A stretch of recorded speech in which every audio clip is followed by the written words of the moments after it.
So the time is 2 ng madaling araw, and I'm going to recite the 8 pages of our finals right here in Psychopilo of our beloved Dr. Noemi Belisario. So let's start. So I have a blindfold, my t-shirt. So I'm going to fold in a 6. 1, 2, 3, 4, 5, 6, and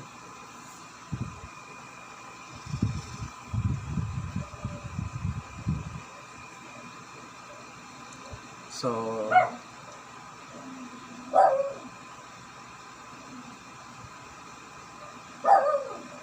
it's sealed. Okay na. So my mic was ready. My mic is ready. So psychology is a scientific study of mind and behavior. Philosophy is the study of knowledge. Philosophy comes from the two Greek words philos, which mean love, and sophos is called sophia, which means wisdom. In other words, philosophy means love of wisdom.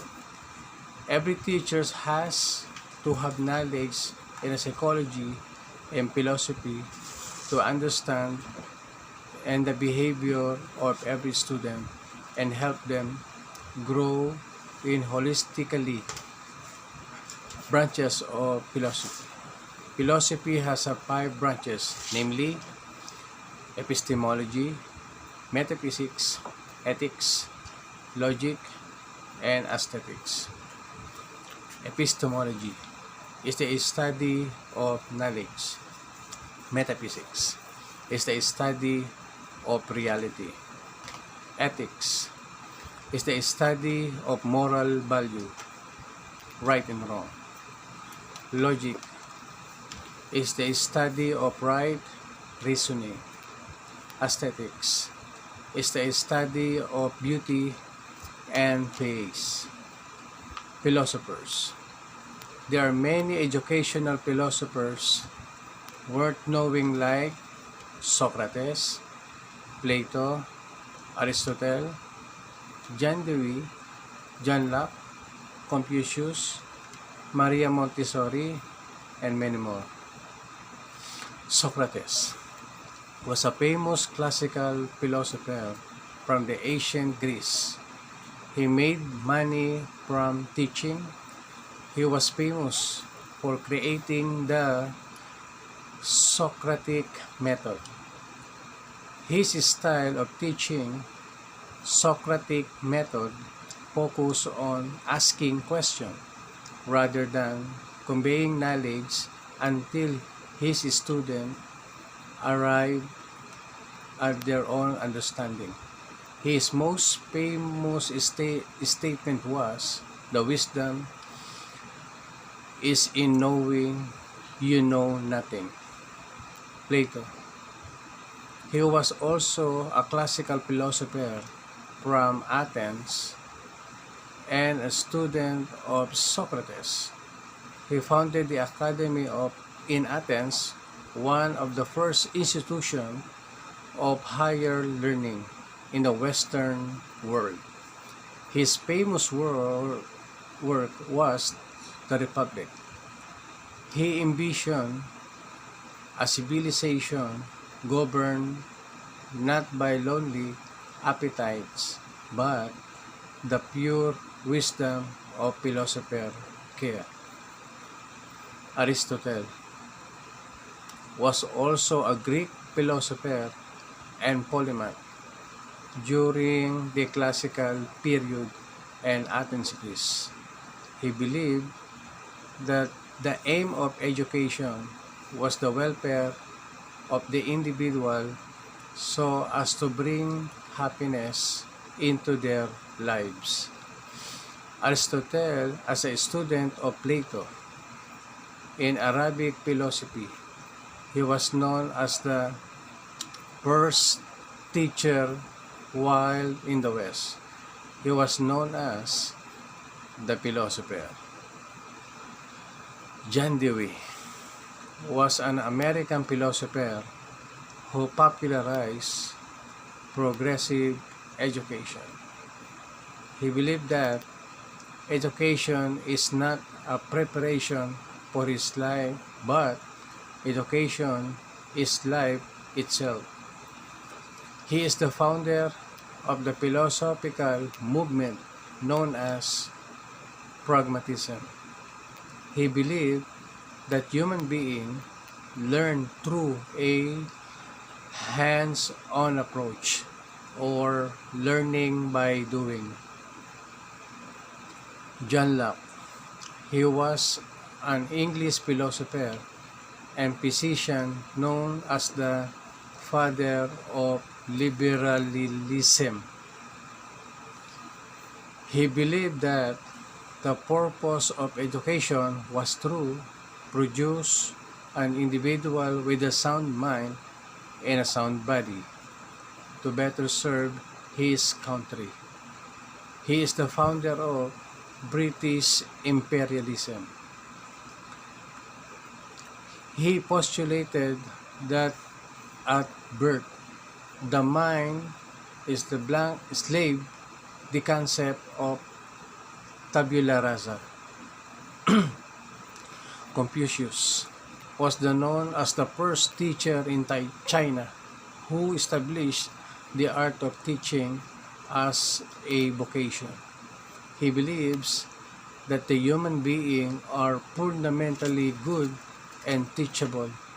He imposed the code, do not impose on others what do you want to wish to yourself.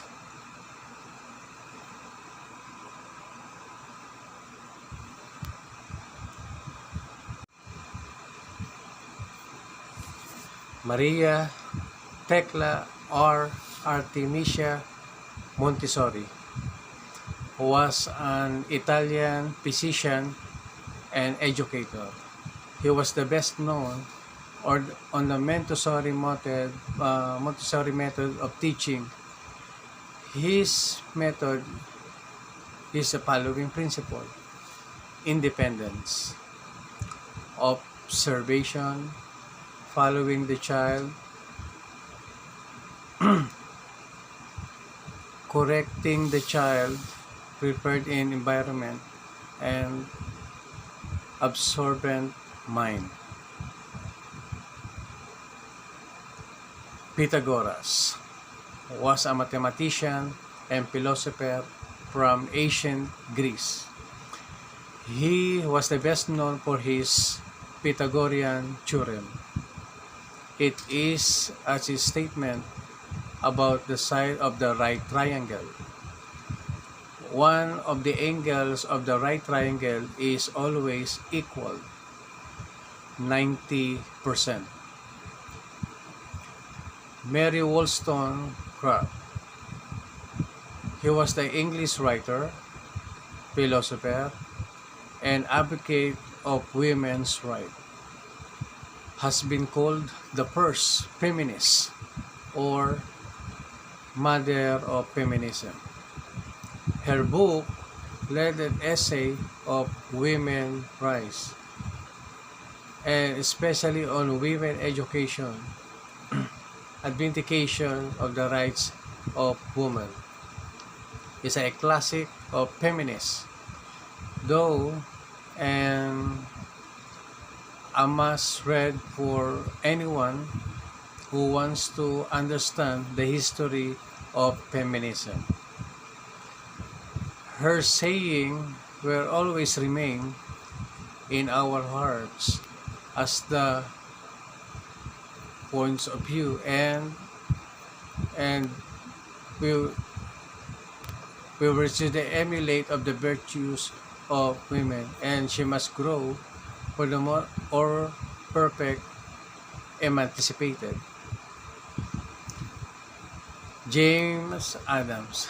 James Adams, way back 1860 to 1935. Laura J.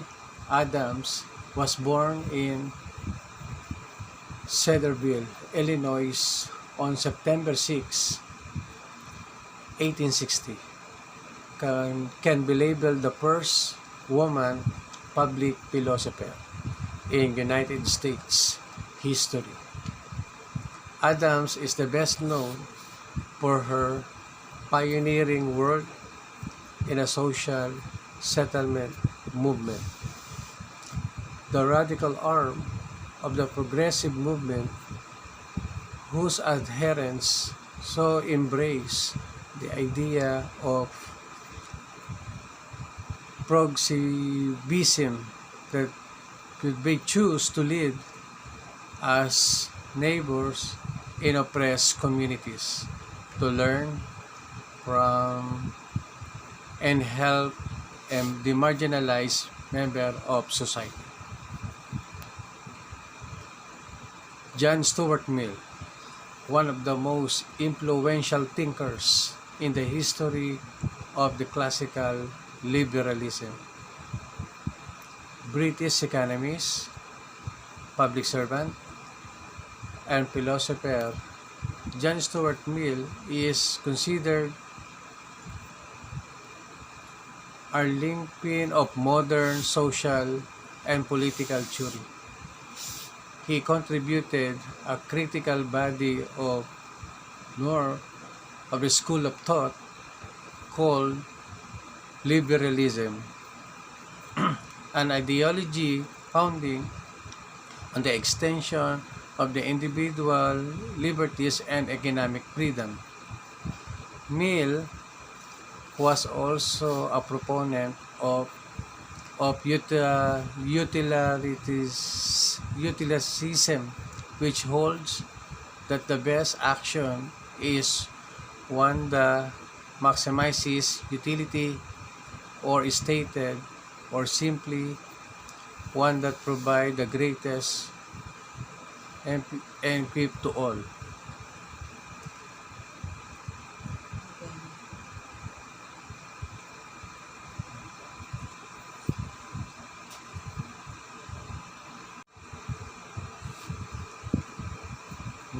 Niccolo Machiavelli, an Italian Renaissance diplomat, philosopher, and writer, best known for The Prince, written in 1530. He has often been called the father of modern political philosophy and political science. Machiavelli was an empiricist who used the experience and his historical fact to inform his beliefs.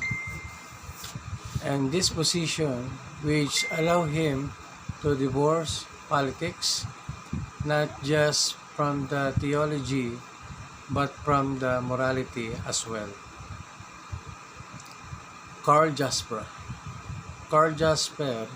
way back 1883 to 1969, began his academic career working as a psychiatrist, and after a period of transition, he converted to philosophy in the early 1920s. Throughout the middle decades of the 20th century, he exercised considerable influence on a number of areas of philosophical inquiry, especially on epistemology, the philosophy of religion, and political theory. Existentialism is a philosophical theory that people are free agents who have been controlled over their choices and action. Existentialists believe that society should not restrict an individual life or action.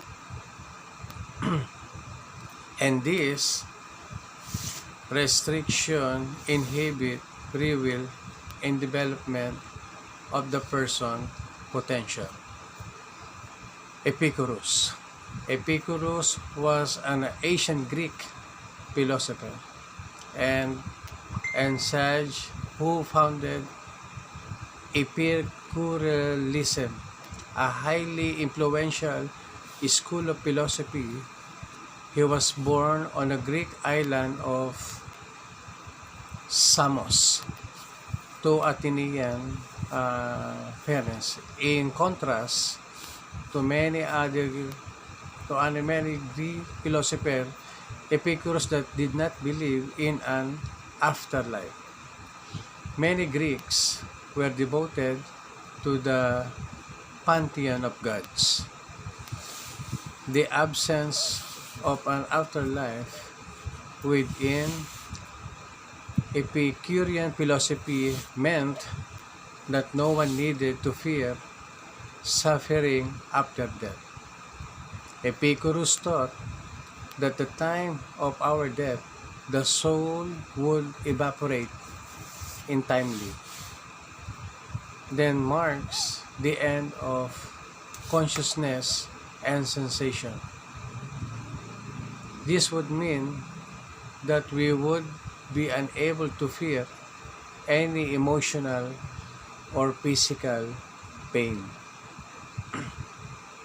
Avicenna, the most influential philosopher of the Islamic Golden Age.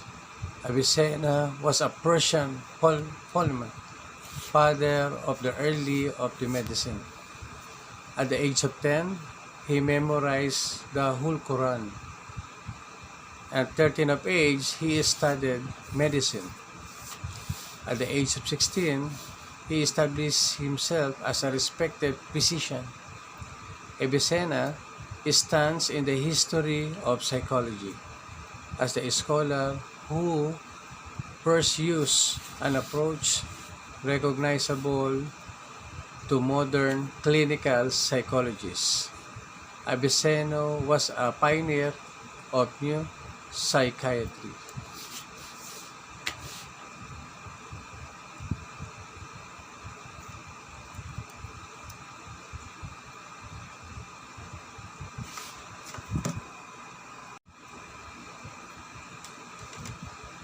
René Descartes was a French-born philosopher, mathematician, and scientist. Has been heralded as the first modern philosopher. He is famous for having made an important connection between geometry and algebra, which allow solving in geometrical problems by way of algebraic expression. Believed that the mind exerted control over the brain by the pineal gland. This relation between mind and body is called Cartesian dualism or substance dualism. He held that night is distinct from matter but who influence matter. René Descartes is most commonly known for his philosophical stigma. I think, therefore I am, originally in French, but best known by his translation, Cogito ergo sum. Saint Thomas Aquinas. He was the man of big faith, called both philosophers and saint. He provided a philosophical framework for open scientific inquiry. He developed a new understanding of the place of reason in human. He opened the Christian mind to the insight of all humanity. He reminds us that knowledge should come from multiple sources.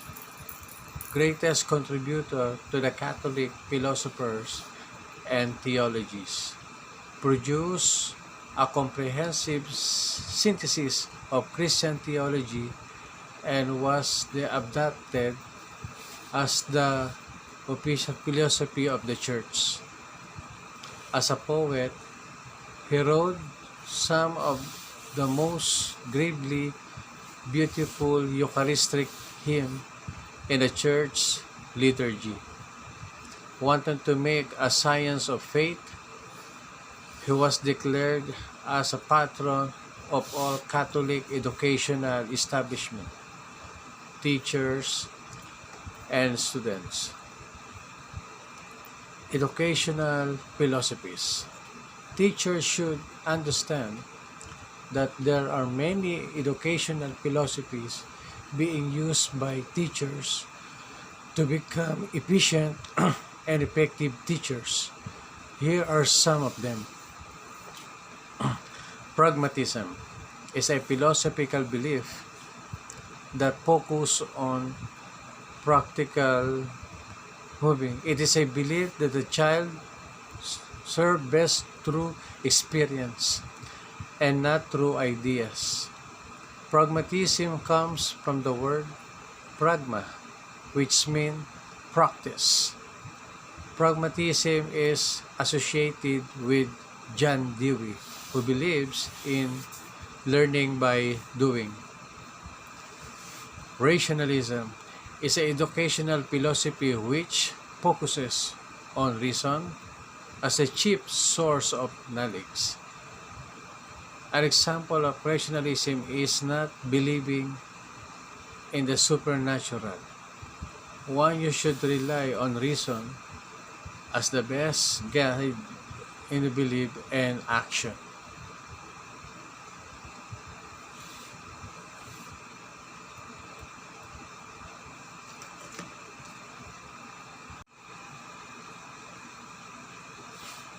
Humanism is a philosophical and ethical stand that emphasizes the value of human beings, individually and collectively. It believes in the importance of human beings rather than divine. It values the beauty of human beings and emphasizes common human needs. It also seeks rational ways of solving human problems. Idealism is a philosophical belief that sees that ideas are the only true reality. The only thing worth knowing in a search of truth, beauty, and justice that is enduring and everlasting. The focus is on conscious reasoning in the mind. Naturalism is a philosophical belief that everything arises from natural properties. It stands for the doctrine of the following nature in education. It believes giving complete freedom to the child of learning. The child should be left alone, absolutely free.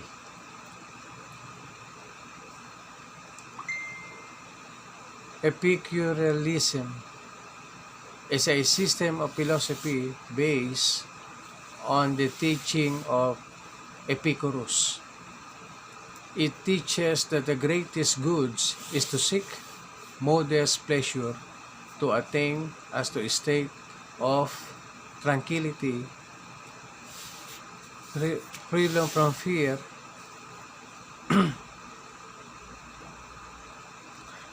and absence from bodily. To Epicurus, the goal of living was to find happiness through friendship, living humbly, and avoiding pain and anxiety. He believed very strongly that by living peacefully and avoiding fear and pain, he could live fully. Empiricism, the English term of empirical, derived from the Greek word which is cognate with and translate to the Latin word experiential, from which derive words experience and related experience, experiment, for which derive uh, the term was the use empiric school of Asian Greek medical practitioner to rejected the three doctrines of the dogmatic school, preparing to rely on the observation of phenomena, a theory which is states that knowledge comes only in a primary sensory of experience. Empiricism is the theory that the origin of all knowledge and sense experience. It emphasizes the role of experience, hence, and evidence, especially sensory perception, in the formation of ideas, and argues that the only knowledge human can have is posteriori based on experience. Most empiricists also discount the notion of innate ideas on innatism, the idea that the mind is born with ideas of knowledge and is not a blank state of birth.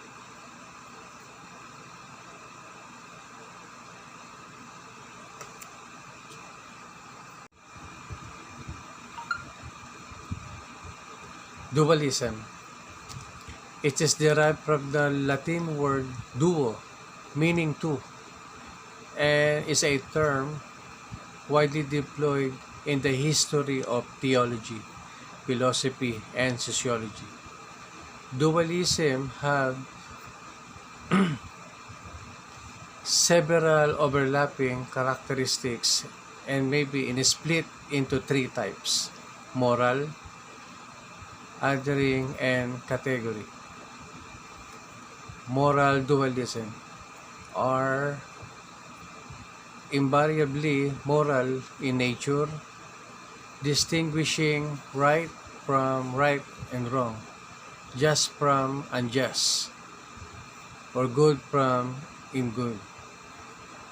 Other dualisms isolate one good of individuals from another and are closely associated with the sociological analysis of post-colonialism. Sometimes they are in a means to classify mainstream from alternative concepts, belief of practice, reinforcement prejudices, and helping to reproduce them in the process. Category dualism. In originate philosophical discussion, discussing through different shades of principles. This is the most famously represented by the Cartesia, mind-body dualism, or in a religious sense, by the expression body and soul. Hence, a category dualism might be either in a epistemological or metaphysical functionalism. In the social science, functionalism is the theory that all aspects of society serve a function and and are necessary for the survival of that society. Functionalism synthesizes a complex notion of how delivers reduced thinking. The functionalist approach seems more appealing, deriving from objective question from the audience. Liberalism. Howard, the idea that the individual are naturally endowed with reason and as such be allowed be enjoy the maximum possible freedom. It gives the emphasis of merit. This means though individuals have equally legal and political rights, they must be rewarded according to their talents and willingness to work. An ideology with central liberalism then is about commitments to the individual desire to construct a society where people can such interests and achieve fulfillment. It revolves from the twin principle of constitutionalism and conscience.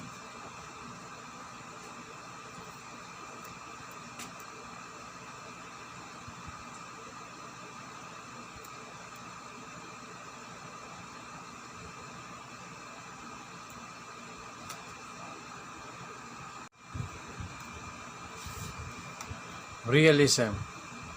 The term realism comes from the Latin word realis, who is to be very really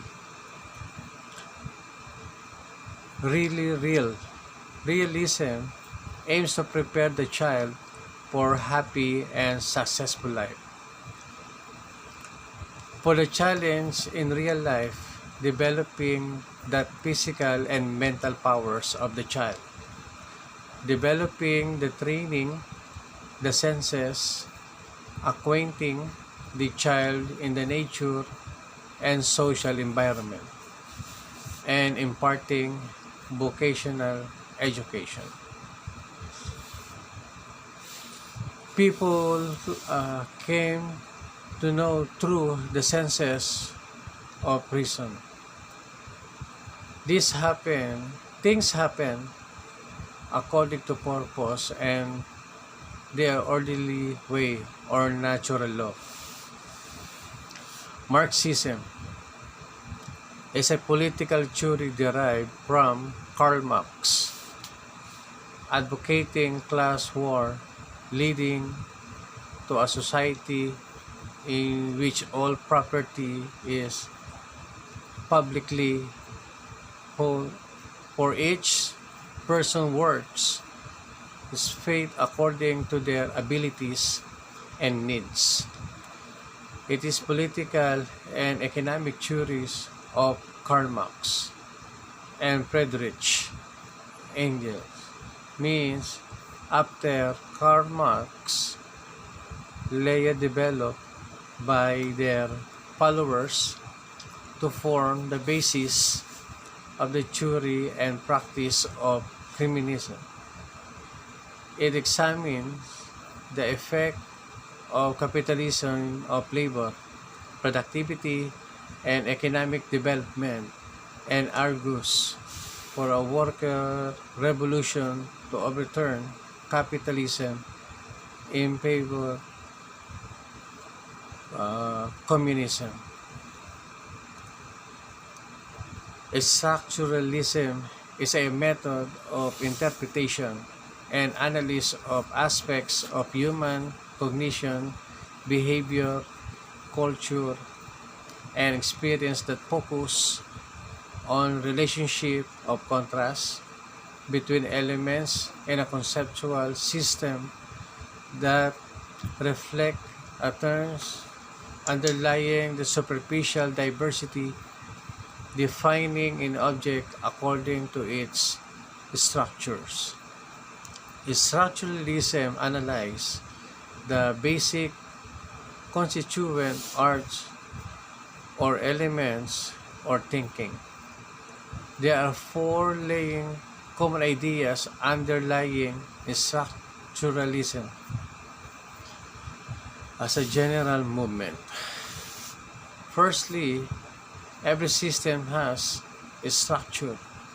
Secondly, the structure is what determines the position of its elements. Thirdly, structural laws deals with core existence rather than changes. And fourthly, structures are the real things that lie beneath the surface of the appearance of meaning.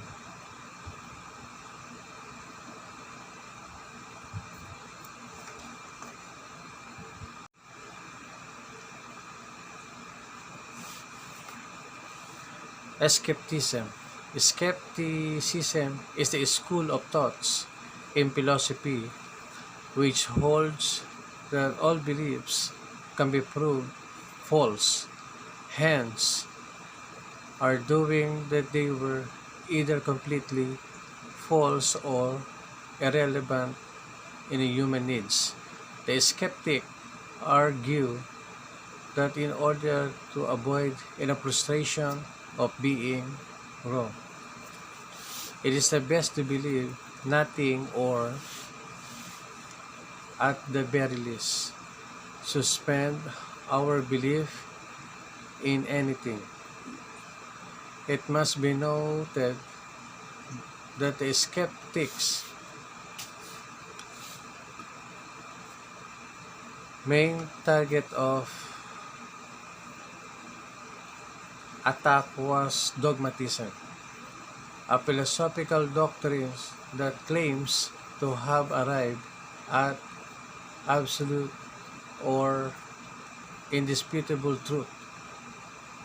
On the contrary, the skeptics believe that the arguments for the against any philosophical doctrines is equally compelling. Skeptics acknowledge that the values action pro pleasure and pain, but they believe that the concept of moral goodness and badness were beyond these crafts. Materialism is a form of philosophical monism that holds that matter is a fundamental substance in nature, and in that all things, including mental states and consciousness, are results of material interaction. Monism, a view that there is only one kind of ultimate substance. The view that the reality is what? The unitary organic whole with no independent parts. To the Genesis, philosophical materialism, mind and consciousness are byproducts of phenomena of material process, such as the biochemistry of the human brain and nervous system, without which they cannot be exist. This concept directly contrasts with idealism, where mind and consciousness are first order of realities through which matter, subject, and material interaction are secular. And last, positivism is a construct worldly as a way of looking at the world from the context of scientific method. Only those objects were events that can be experienced directly through to the scientific inquiry. There are facts of the human world which are objectively true and that they can discover and understood through scientific method. The positivists consciously avoid metaphysical speculation, such as question regarding the nature of freedom and immortality of the soul. Intellectual progress only to the degree that is grounded experience and observable facts. The only things that one can be certain of are those that are publicly observable, namely, same experience that can be shared with another people. Thank you. All for my recitation about all the 8 pages. So, marami pong salamat. Mabuhay po kayo, Dr. Belio. And salamat sa mga classmate ko.